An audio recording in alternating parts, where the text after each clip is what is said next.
How to change your voice on the Waze app. Hey guys, and let's get started.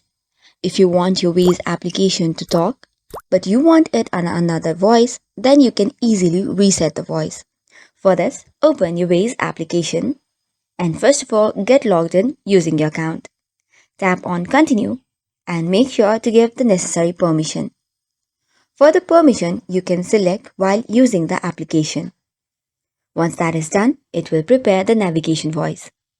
After this, tap on the three horizontal lines which is on the top left corner.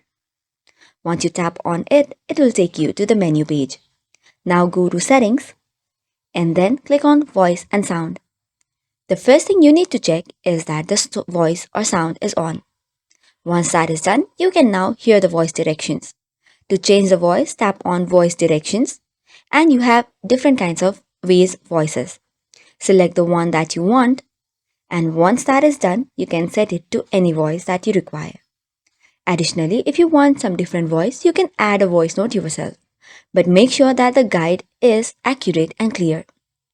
This way, you can record your audio and add it to the voice direction. And this is how simply you can change the voice on a Waze application. So this is all for today's video. For more such contents, do not forget to hit the like and subscribe button.